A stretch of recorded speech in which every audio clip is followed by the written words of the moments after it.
The air on Kepler Prime Station, usually a calm, low hum of galactic cooperation, was ripped apart by a scream.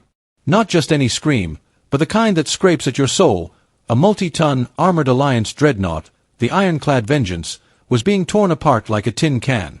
One moment, it was a sleek, menacing symbol of galactic power, cruising through the simulated starfield of the Academy's main viewport. The next, its advanced armor plating, supposedly invincible, began to ripple and tear. Alarms blared, flashing crimson light across the observation deck where Professor Corventhal and a dozen other instructors were watching a routine fleet exercise. Corventhal, all four of his shoulders tensing, saw the impossible.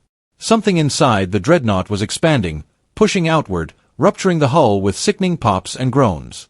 Then, a massive, organic tentacle, thick as a star cruiser and covered in bioluminescent barbs, burst through the bridge, impaling Admiral Rax's command chair.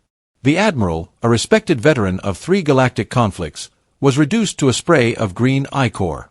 The tentacle thrashed, pulling the ship's superstructure inward, crushing metal like paper.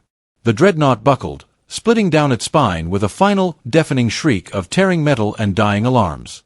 It wasn't an explosion, not a clean kill. It was a monstrous, internal evisceration, leaving behind a cloud of shattered debris and the horrifying, unanswerable question, what the hell was that thing?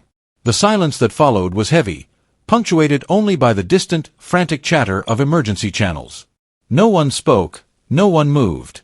They just stared at the empty space where the ironclad Vengeance had been, a chilling testament to an unknown, utterly brutal power. Hello, my friends. Welcome to the Cosmic Conquerors channel. Before we start, I hope you subscribe to the channel and hit the bell so that you receive all the new content, and also share the story with your friends so it reaches as many people as possible. And if you have a story, write it in the comments. Maybe we'll choose one to narrate in the next video. Let's start the story. Pay attention, because there's a small detail that might change your entire perspective and awareness of life. Professor Corventhal, a multi-limbed alien whose academy uniform stretched over 4 shoulders, was just getting used to the peculiar task of teaching military history to a bunch of different species. Most of them, bless their polite little alien hearts, knew how to lose a war. They'd put up a good fight, sure, but then they'd surrender with dignity, write some fancy textbooks about valuable lessons learned, and move on. Not these humans, though. Oh no, not them. They clearly missed the memo on losing properly. But hey, we're jumping ahead a bit, aren't we? Let's set the scene, a gleaming, futuristic classroom on Kepler Prime Station. It was the alliance of 5 worlds' top-tier military academy, where all the bright young minds came to learn how to conquer, or, defend against, the galaxy. The walls curved in this totally dizzying way that architects claimed was aesthetically pleasing to all species. But Thal, our professor, was pretty sure it was just designed to make everyone equally uncomfortable. Holographic displays hummed with quiet efficiency, bathing everything in a soft blue glow. It was supposed to be soothing, but mostly it just reminded Thal of a morgue. Which, considering today's lecture, was grimly appropriate. Settle down. Settle down. Thal rumbled, his voice carrying that undeniable authority you get from personally surviving 3 galactic conflicts and then having to deal with the mountain of paperwork that followed. He was a creature of habit, this Thal. One forearm would straighten his notes, another would fire up the holographic display, a third would reach for his fancy teaching staff, and the fourth? Well, that one would just unconsciously check his sidearm. Old habits, right? His students trickled in, a motley crew of galactic hopefuls. There was Brix Moulton, a crystalline being from the Helix Collective. Their geometric form shimmered, catching the light in ways that would have been gorgeous if you could forget they were staring at you with, 30 different eyes. Brix preferred non-binary pronouns, which Thal had painstakingly memorized after the 3rd formal complaint. They settled into their specialized mounting bracket with a soft chiming sound that either meant profound contentment or the beginnings of a revolution. With the Helix Collective, it was always a coin toss. Near the back, Garen Stokes, a serpentine creature from the Saurian Republic, coiled his lower body around an adjustable seat. His scaled hands were already furiously taking notes in a meticulous way that made Thal slightly nervous. Saurians, you see, produced excellent military historians, which, naturally, meant they also produced excellent military strategists. So, Thal always felt like Garen was quietly evaluating his every word. And, honestly, he probably was. Floating near the ceiling, because apparently, sitting was just too confining for her gaseous matrix, was Nemi Cloudfall. Her ethereal form shifted between a translucent blue and a worried purple. These color changes were totally involuntary, which made her terrible at poker but surprisingly good at diplomacy. You always knew where you stood with Nemi, even if where you stood was occasionally 20 feet above the floor. And then there was Emma Blake. Now, Emma was what you might generously call unremarkable. That is, if you're the kind of person who thinks a perfectly controlled smile and eyes that seem to catalog everything are unremarkable. She sat in the third row, slightly to the left of center, with a kind of posture that screamed military training, but never advertised it. Her notebook. Get this, it was paper. Actual, honest-to-entropy paper. Which was either charmingly primitive or deeply suspicious, depending on your perspective. Thal had initially leaned towards charmingly primitive, until he noticed that Emma never seemed surprised by anything he taught. Not shocked, not outraged, not even particularly interested. Just aware. Like she was cross-referencing his lecture against some secret internal database she kept filed away behind that pleasant, forgettable face. It was genuinely unsettling. But today, Thal told himself, as he activated the main holographic display, today he was going to teach a lesson that would wipe that knowing look right off the little human's face. Today's topic was going to be educational for everyone involved. What do you think? Did he really have something up his sleeve to surprise Emma? Today, class, he began, letting his voice ooze with a mix of authority and dark satisfaction, the kind that always made students sit up and pay attention. We're going to discuss one of the most instructive military defeats in recent galactic history. A textbook example, really, of what happens when a primitive species overestimates its capabilities and challenges its betters. The holographic display flickered to life, showcasing a blue-green marble of a planet that looked almost aggressively pleasant. White clouds swirled over brown continents and vast oceans, the whole thing rotating slowly in the artificial light like some kind of cosmic advertisement for peaceful living. Earth, Thal announced, his forearms gesturing in perfect synchronization towards the display. Home of the humans, a species so confident in their own abilities that they actually thought they could stand against the combined might of the alliance of 5 worlds. He paused, letting that sink in, practically savoring the moment.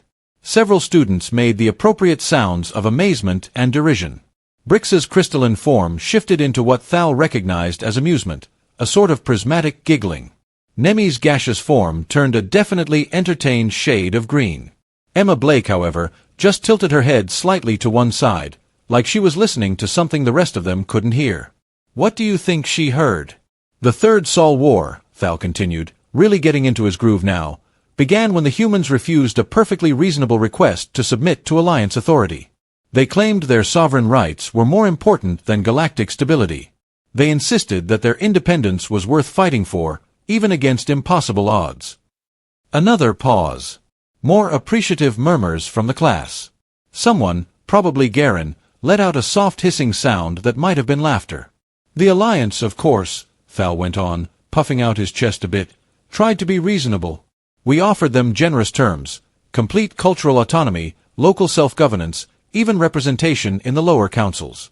All they had to do was acknowledge Alliance supremacy and contribute to our mutual defense. Simple, really. Thal's third arm gestured, and the holographic display shifted to show sleek Alliance fleet formations. These weren't just ships, they were works of art, their hulls gleaming with the kind of advanced armor plating that had conquered half the known galaxy. But the humans, he said, a genuine chuckle in his voice now, the humans said no. They said they'd rather fight than submit. They actually thought their primitive weapons and outdated tactics could stand against Alliance technology that had been refined through centuries of conquest. The display shifted again, showcasing what were supposedly human ships. They looked, well, functional was probably the kindest word. Blocky, utilitarian things that seemed to have been designed by someone who'd heard the concept of sleek described secondhand and decided it was probably overrated.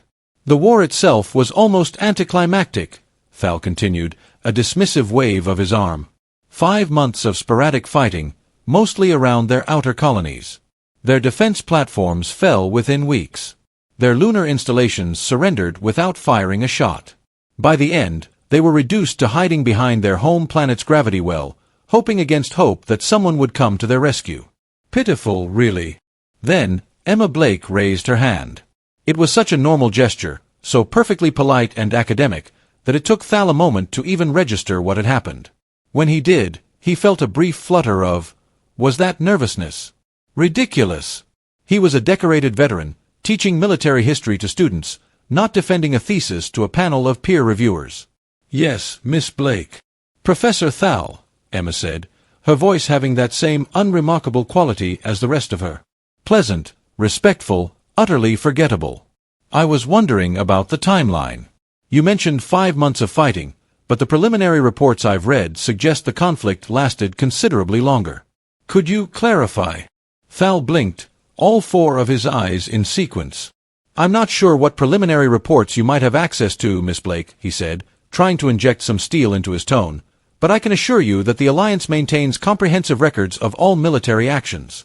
The Third Saul War lasted exactly 5 months, 2 weeks, and 3 days. Not a second more, not a second less. Of course, Emma said with that same pleasant smile. I'm sure your records are accurate. I was just curious about the discrepancy. She lowered her hand and returned to her note-taking, leaving Thal with a distinct impression that he'd just been politely challenged and somehow lost ground in the exchange. Which was ridiculous, because he was the one with 4 decades of military experience and access to classified historical archives. What do you think was going through the professor's mind at that moment? Right, he said, shaking off the momentary uncertainty. As I was saying, the humans finally surrendered when they realized the futility of their position. Their fleet was scattered, their colonies occupied, their resistance broken. They signed the Terran Accords under Alliance supervision, formally acknowledging our authority and accepting their new status as a protectorate world. The holographic display showed what were supposedly the signing ceremonies. Humans in simple, functional uniforms stood before Alliance officials in their full ceremonial regalia.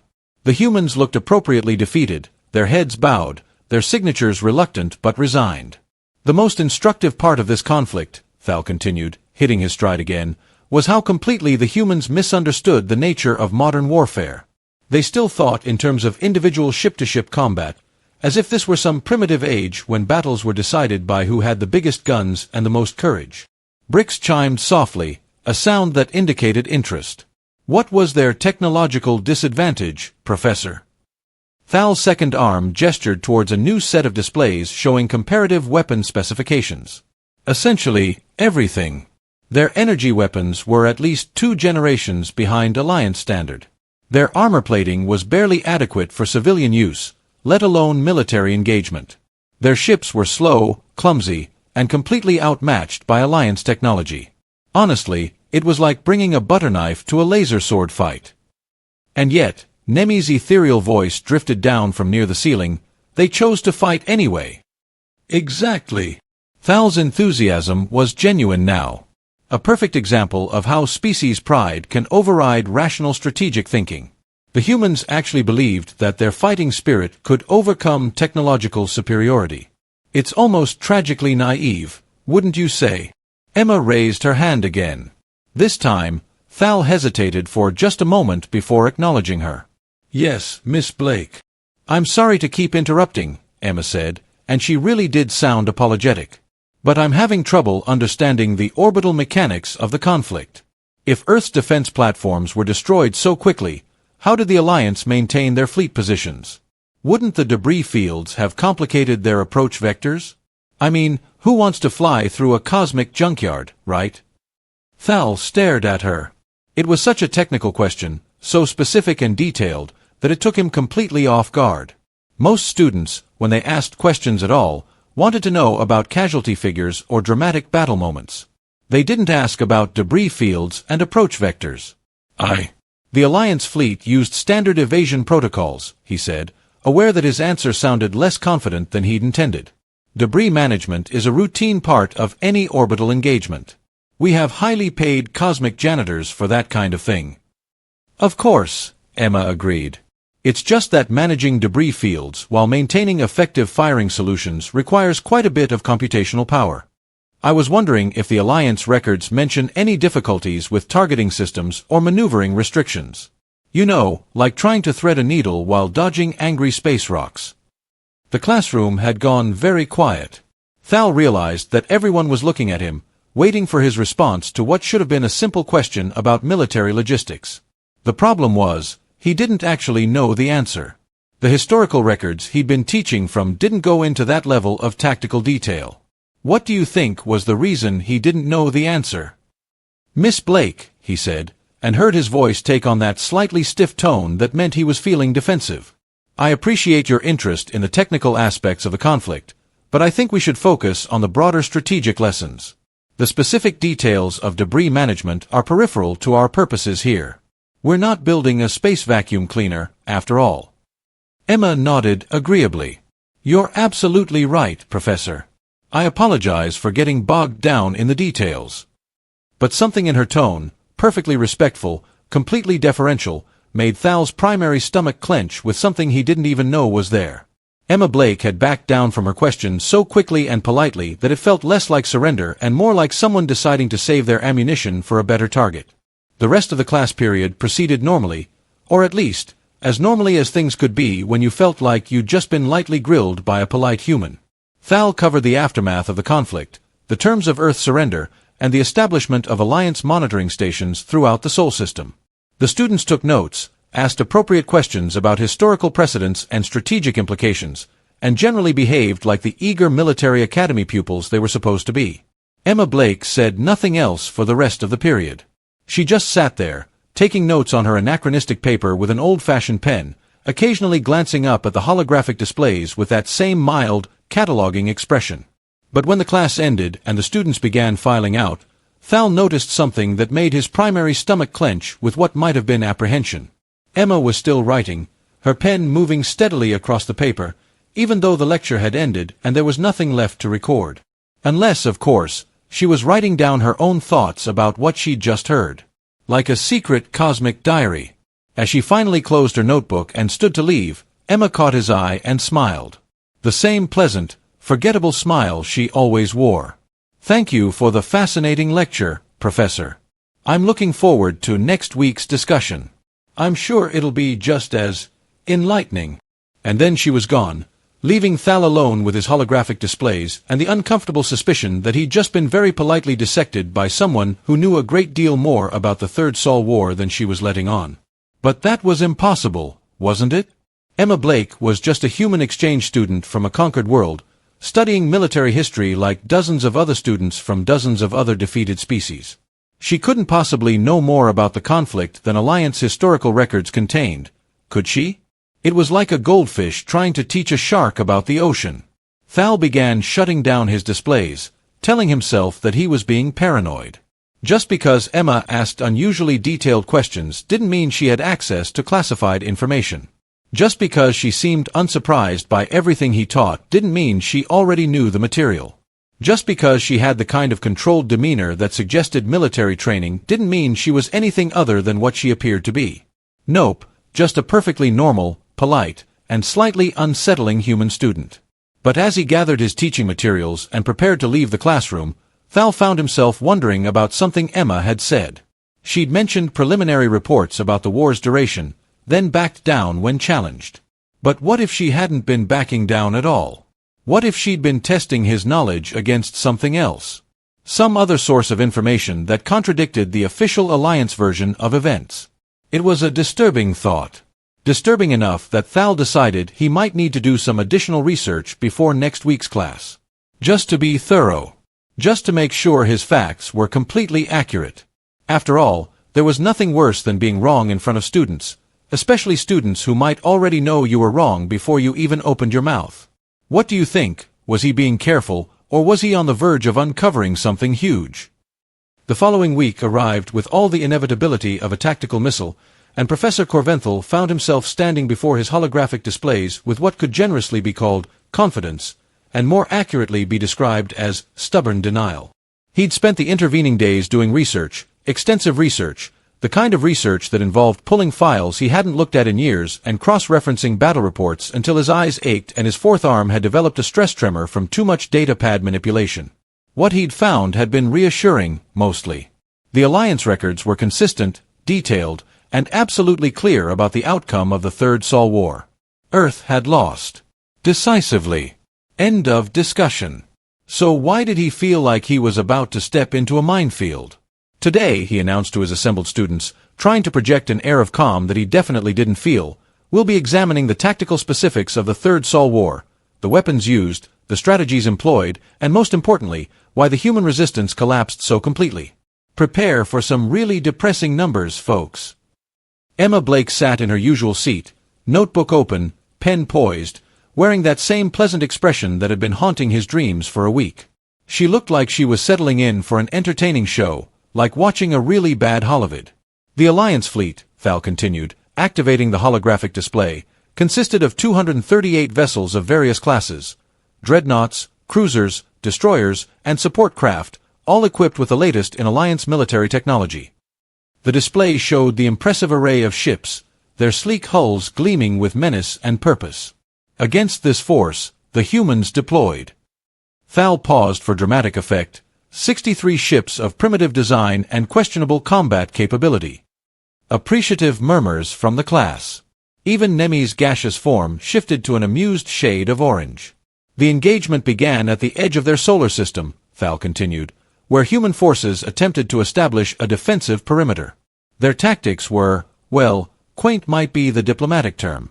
They actually tried to form a battle line, he gestured, and the display shifted to show fleet positions, as if this were some ancient naval engagement fought with cannon and gunpowder against Alliance ships capable of three-dimensional maneuvering and coordinated targeting solutions. It was like they were fighting with slingshots against a fleet of star destroyers. Garen's scaled head tilted thoughtfully. What was their casualty ratio? Devastating, Thal purred with satisfaction. In the first engagement alone, they lost 18 ships to our 3. A truly magnificent display of Alliance superiority, wouldn't you agree? Emma's pen stopped moving. It was such a small thing, so insignificant that anyone else might have missed it entirely. But Thal had been watching for exactly that kind of reaction. And the moment Emma Blake's pen went still on her paper, he knew he had her attention. What do you think? Did he feel a surge of triumph at that moment? Of course, he continued, a smug grin playing on his lips. The humans claimed those losses were part of some larger strategy, but that was obviously face-saving propaganda. No military force voluntarily accepts casualties of that magnitude unless they're completely outmatched. Unless they're really, really bad at math. Emma raised her hand. Professor, she said, and her voice was still perfectly polite, perfectly respectful. Could you clarify something about those casualty figures? There are moments in every teacher's career when they realize they've made a terrible mistake. For Professor Corventhal, that moment arrived when Emma Blake's perfectly innocent question hung in the air like a primed explosive device. Could you clarify something about those casualty figures? She repeated, and somehow managed to make it sound like she was asking about the weather. Thal's forearms moved in what he hoped was a confident gesture. What would you like clarified, Miss Blake? Well, Emma said, closing her notebook with deliberate care, you mentioned that the humans lost 18 ships in the first engagement, while the Alliance lost 3. But I'm curious about the timeline. How long did this first engagement actually last? Was it a coffee break, or a whole galactic picnic? Something cold and unpleasant began crawling up Thal's spine. The duration of individual engagements isn't really relevant to our discussion of overall strategy, he stammered, trying to sound dismissive. Oh, I completely understand, Emma agreed, standing up from her seat. It's just that the math seems a little unusual. And then, to Thal's growing horror, Emma Blake began walking toward the front of the classroom. You see, she continued conversationally, 18 ships destroyed in a single engagement suggests either a very long battle or very concentrated firepower. But if the Alliance had overwhelming technological superiority, wouldn't they have achieved total victory much more quickly? Like, in a blink of an eye. What do you think? Was this just a casual stroll to the front, or a calculated move? She reached the holographic display and, without asking permission, began manipulating the controls with a kind of casual familiarity that suggested she'd used Alliance technology before, regularly. Miss Blake. Thal began, his voice a little too high-pitched. Oh, don't worry, Professor, Emma said cheerfully. I'm just trying to understand the tactical situation better. May I? It wasn't really a question. The holographic display had already shifted under her touch, showing detailed fleet positions and engagement vectors that Thal was certain hadn't been in his original presentation files. Now, Emma continued, if we look at the actual positioning data. Her fingers danced across the holographic interface, calling up information that made Thal's primary stomach drop toward his boots. We can see that the human fleet wasn't actually trying to form a traditional battle line at all. No, they were doing something much more creative. The display now showed a three-dimensional tactical map that was far more detailed than anything in Thal's teaching materials. Ship positions, movement vectors, engagement ranges, all of it rendered in precise, real-time reconstruction that looked suspiciously like combat recorder data. This is fascinating. Bricks chimed, their crystalline form shifting to an intrigued purple.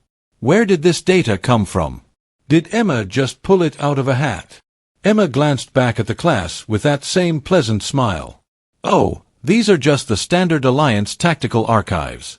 Professor Thal has access to all of this, of course. Don't you, Professor? Thal opened his mouth, then closed it again. He did have access to the tactical archives, technically, but accessing them required security clearances he'd never bothered to maintain, and most of the detailed engagement data was classified at levels far above what was necessary for teaching basic military history. It was like having the keys to the Galactic library, but only being allowed to read the picture books. The interesting thing, Emma continued, turning back to the display, is what happens when you overlay the timeline data with the casualty reports. She gestured, and the holographic battlefield began moving, showing the engagement in real-time acceleration. Thal watched with growing dread as the human ships moved in patterns that definitely weren't the primitive tactics he'd been describing. It's like they were dancing, but with really big, explodey weapons. You see, Emma explained to the now fascinated class, those 18 human ships weren't destroyed in a chaotic melee. They were destroyed in exactly 132 minutes, in a very specific sequence, while maintaining perfect formation discipline.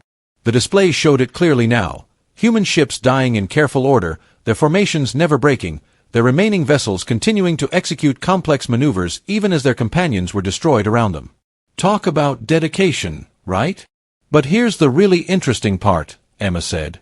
And now there was something in her voice that wasn't quite so pleasant anymore. According to the Alliance tactical computers, those 18 ships accounted for, 41 Alliance vessels, damaged or destroyed. That's a pretty good trade, wouldn't you say? The classroom went dead silent.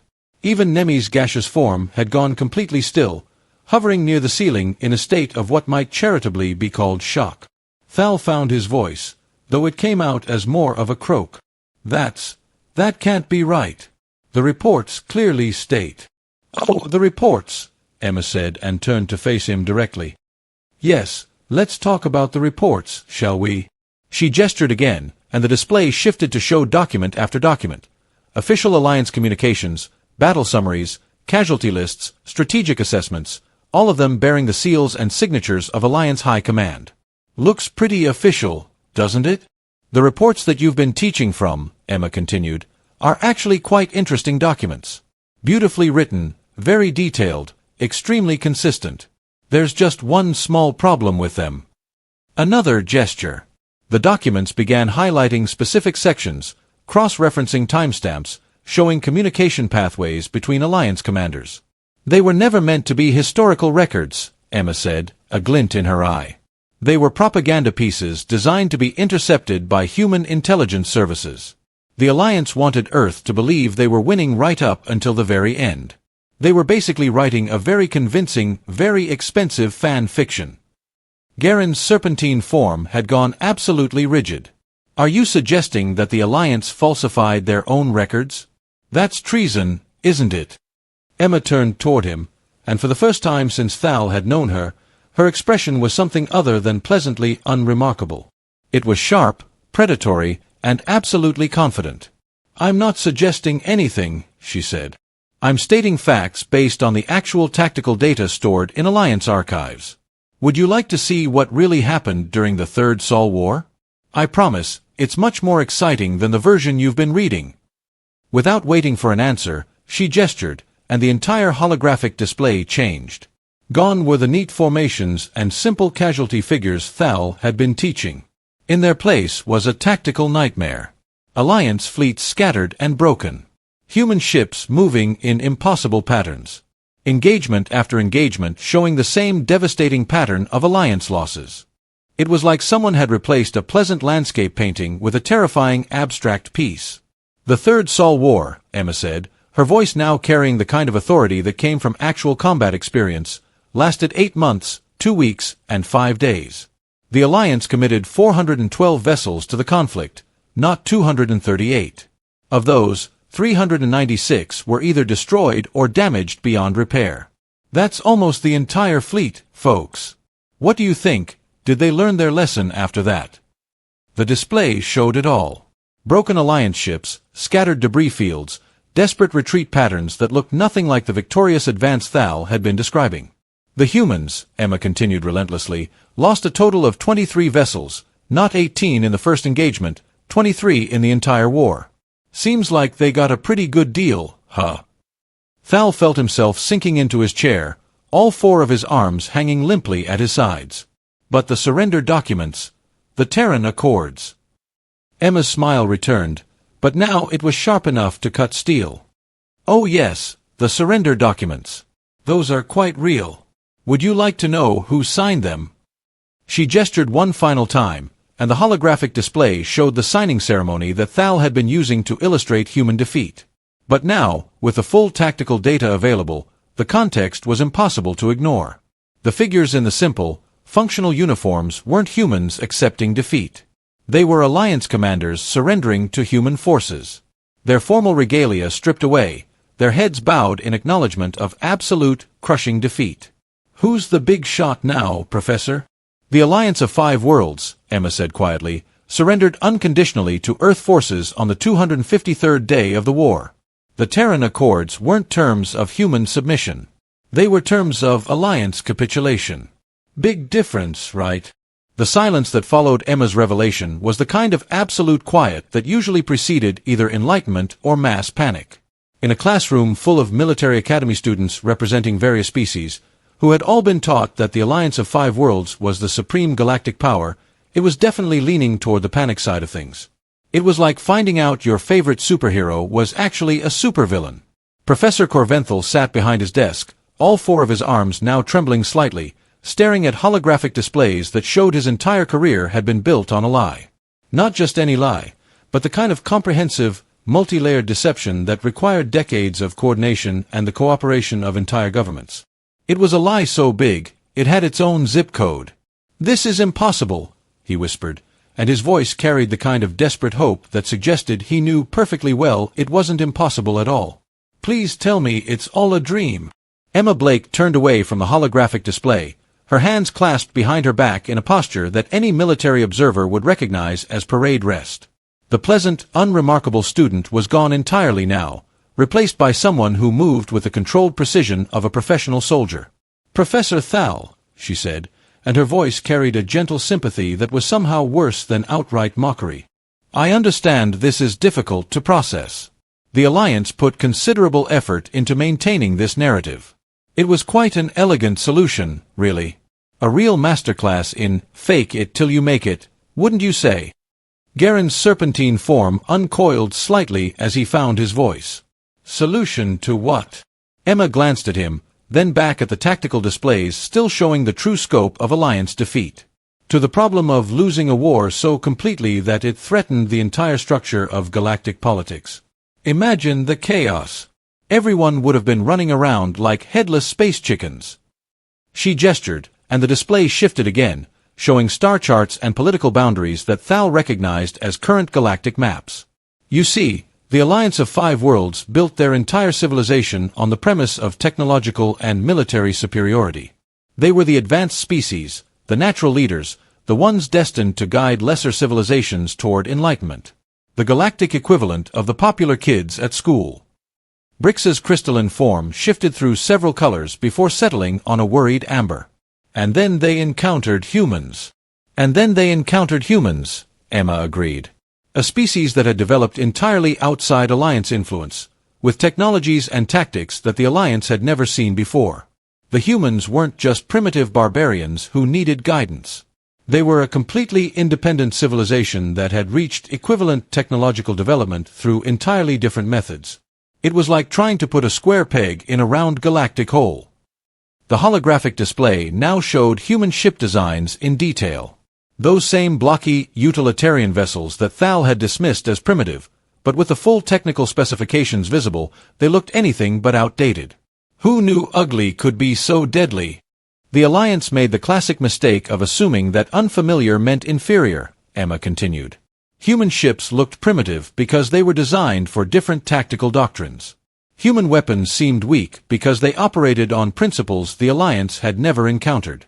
Human strategies appeared chaotic because they didn't follow Alliance military theory. It was like they were speaking a whole different language of war. Nemi's gaseous form drifted lower, her voice carrying genuine confusion. But if humans won so decisively, why maintain the deception? Why not simply announce their victory?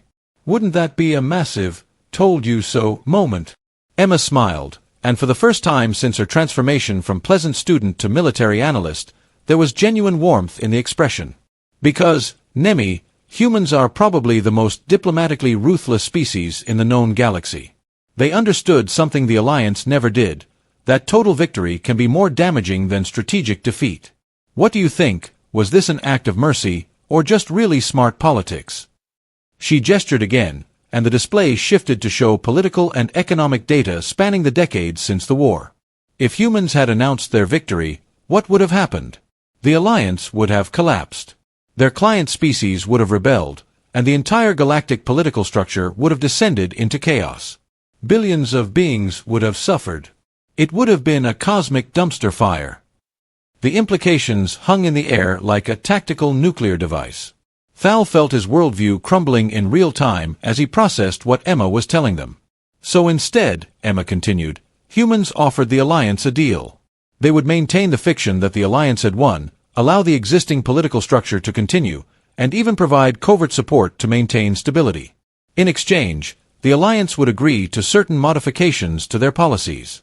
A cosmic protection racket, if you will. Garen's scaled head tilted thoughtfully. What kind of modifications? The kind that have been happening gradually over the past 30 years, Emma replied. Increased rights for client species, more representative government, reduced military aggression, peaceful resolution of territorial disputes.